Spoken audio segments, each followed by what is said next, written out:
पत्रकार बंधुओं को नमस्कार। आपको याद होगा कि संसद के अंदर मैंने ये सवाल उठाया था कि भारतीय जनता पार्टी दिल्ली के अंदर हमारे पूर्वांचल के भाइयों का वोट कटवा रही है, यूपी बिहार के लोगों का वोट कटवा रही है, वर्षों से दिल्ली में रहने वाले लोगों का वोट कटवा रही है और ये एक प्रकार का चुनावी घोटाला करके चुनाव को जीतना चाहते हैं। और मैंने नाम पढ़ा था संसद में, राम सिंह जी का नाम पढ़ा था, राम जी का नाम पढ़ा था, छोटेलाल वर्मा का नाम पढ़ा था, सारे नाम पढ़े थे। और मैंने बीजेपी के राष्ट्रीय अध्यक्ष महोदय से पूछा था कि क्या ये लोग रोहिंग्या हैं, बांग्लादेशी हैं? क्योंकि बीजेपी के राष्ट्रीय अध्यक्ष ने कहा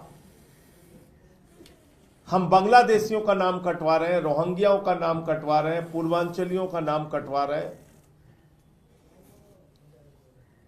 तो 30-30 साल, 40-40 साल से दिल्ली में रहने वाले हमारे यूपी बिहार पूर्वांचल के भाई वो अपने ही देश में बांग्लादेशी हो गए। वो हमारा झारखंड का रहने वाला भाई, बिहार का रहने वाला, यूपी का रहने वाला,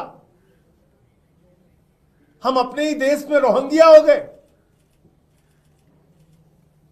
और जब मैंने उनको रंगे हाथों पकड़ा भारतीय जनता पार्टी को और एक एक नाम मैंने पढ़ के बताए, तो उससे भारतीय जनता पार्टी बौखला गई।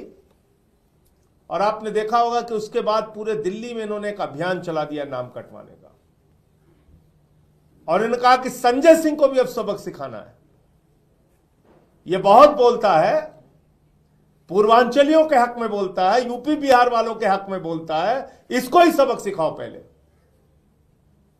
तो उन्होंने क्या किया कि नई दिल्ली विधानसभा क्षेत्र में जहां के विधायक श्री अरविंद केजरीवाल जी हैं, वहां पर हमारी पत्नी अनीता सिंह जी का नाम कटवाने के लिए एप्लीकेशन दे दी। और एक बार नहीं दी, दो बार दे दी। 24 दिसंबर को और 26 दिसंबर को। हमारी पत्नी अनीता सिंह जी जौनपुर की रहने वाली हैं, ये भी पूर्वांचल से हैं। मैंने पूर्वांचल का मुद्दा उठाया, यूपी बिहार के लोगों का मुद्दा उठाया। तो अब इस बात पे लग गए कि इनको ही सबक सिखाओ, इनकी पत्नी का ही वोट कटवा दो, तब इनको अकल आएगी। ऐसे मत करो बीजेपी वालों, नड्डा साहब ऐसे तो मत कीजिए। इस तरह से तो दिल्ली के अंदर चुनावी घोटाला मत करो भाजपाइयों, इस तरीके से तो चुनाव मत कराओ तुम। सबके वोट कटवा कटवा के चुनाव जीतना चाहते हो। जब अरविंद केजरीवाल जी के क्षेत्र में एक सांसद की पत्नी का, जो पूर्वांचल की रहने वाली है, उनका वोट आप कटवा रहे हो, तो अब यह बात पूरे दिल्ली के लिए स्पष्ट हो चुकी। मेरा दावा, मेरा कथन, मेरा मुद्दा 100% सही था कि पूर्वांचल के, यूपी के, बिहार के लोगों के वोट भारतीय जनता पार्टी कटवा रही है। आप मेरी पत्नी का ही वोट कटवाने के लिए एप्लीकेशन दे आए। 2 बार, 24 दिसंबर और 26 दिसंबर। मैं जिस महिला की ओर से एप्लीकेशन पढ़ा, उनका नाम नहीं लेना चाहूंगा, लेकिन उनकी डिटेल मैं चाहूंगा कि आप लोग खुद से पता कीजिए कि वो कौन है जिन्होंने ये एप्लीकेशन दिया। अब आप देखिए, ये अनीता सिंह जी जो हमारी पत्नी है, उनका जो वोटर आईडी कार्ड का नंबर है BTM 220 29 और 35, 220 BTM 220 29 35, BTM 220 2935 और CPWD का सर्विस सेंटर जो है वहां पे इनका वोट पड़ता है। ये पूरी उसकी डिटेल है और इसलिए मैं मीडिया के बंधुओं से कहना चाहूंगा, आप लोग भी कृपा करके नजर रखिए।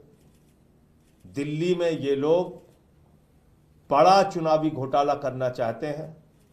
हम लोगों ने केंद्रीय चुनाव आयोग को भी इसकी शिकायत की है। संसद के अंदर भी मैंने ये मुद्दा उठाया है।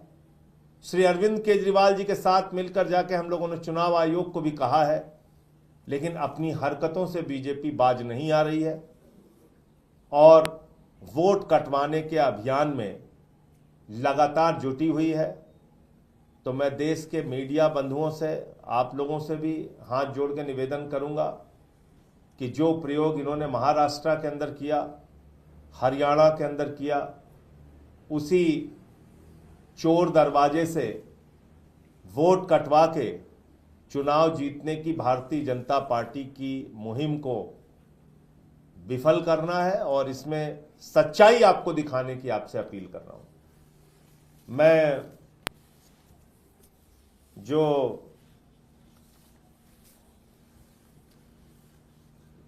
मनोज तिवारी जी हैं उनका एक महत्वपूर्ण बयान जरूर आपको सुनाना चाहूंगा। ये आप सुनिए। आरकेपुरम के 3800 लोगों के वोट कटवाए गए। वहां के वोटर्स को अपने वोटर आईडी कार्ड के साथ, आधार कार्ड के साथ मैंने मीडिया के सामने रखा और वो सारे के सारे हिंदू थे। अब कह रहे वो बांग्लादेश से आए हुए, यूपी के, बिहार के, दिल्ली के, हरियाणा के रहने वाले लोग। मैं यहीं से चलना चाहता हूँ। मैं यहीं से चलना चाहता हूँ जहां ये चले। अगर ये आरोप सत्य कर दे तो मैं राजनीति से इस्तीफा दे दूंगा। ये टोटल आम आदमी पार्टी का एक झूठा नैरेटिव है जो बिल्कुल नहीं हो रहा है, बल्कि ये लोग कटवाते हैं। हमारे डिलीशन के लिए नाम दिए गए, क्या डिलीशन के लिए नाम दिए? ओनली इलीगल घुसपैठिए की जहां बात हो रही है, सुनिए, उसमें हिंदू थे या रोहिंग्या थे?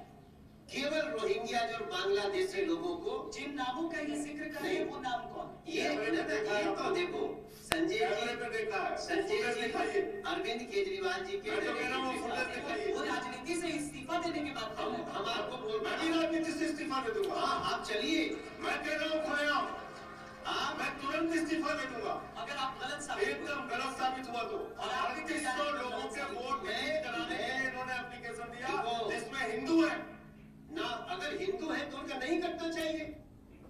ये सुन लिया आपने।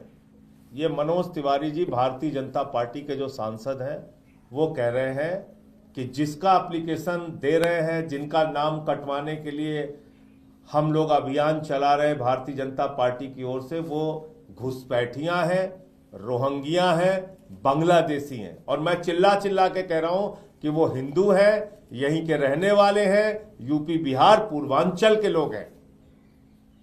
तो मैं आज मनोज तिवारी जी से पूछना चाहता हूं, क्या मेरी पत्नी जो पूर्वांचल की रहने वाली हैं, जौनपुर की, ये रोहिंग्या हैं, बांग्लादेशी हैं?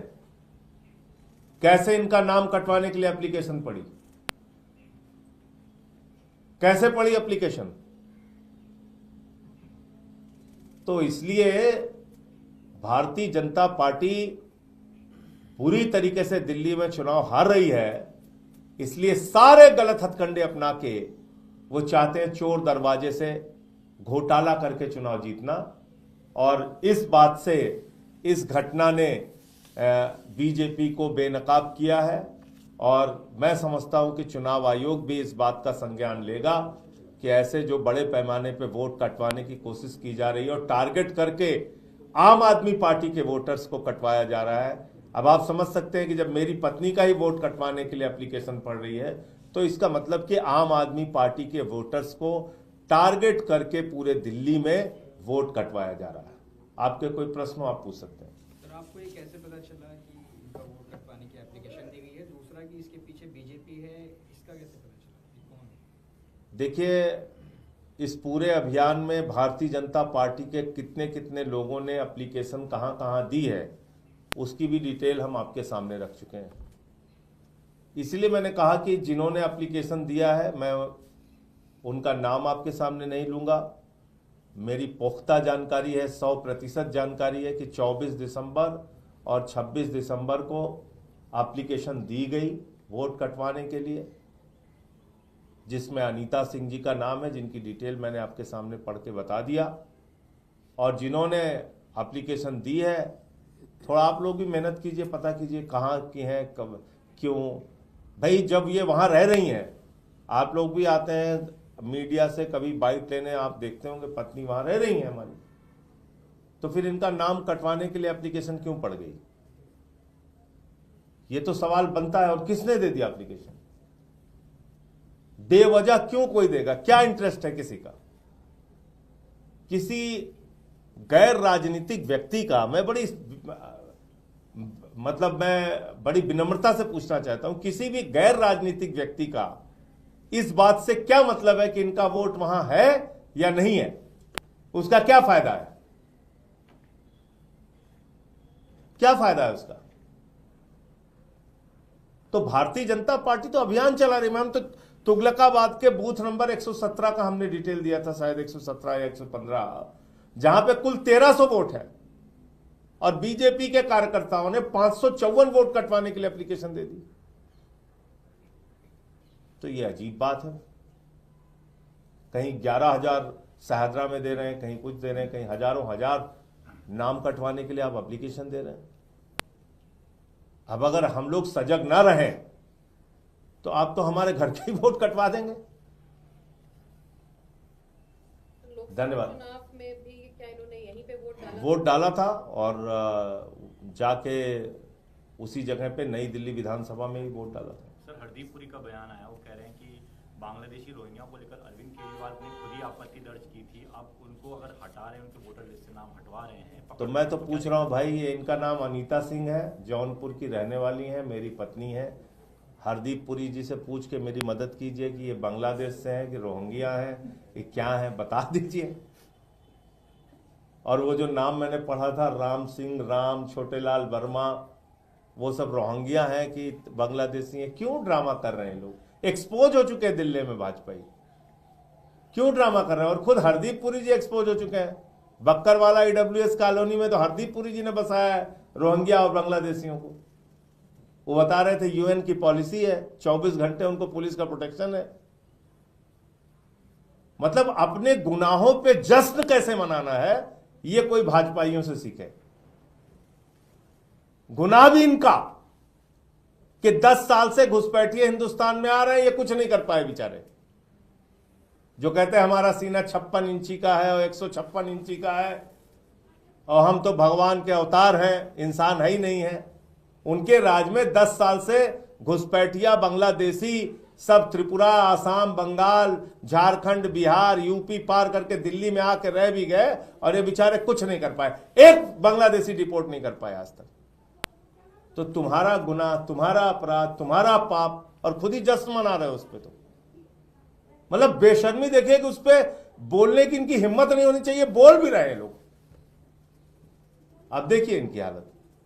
धन्यवाद।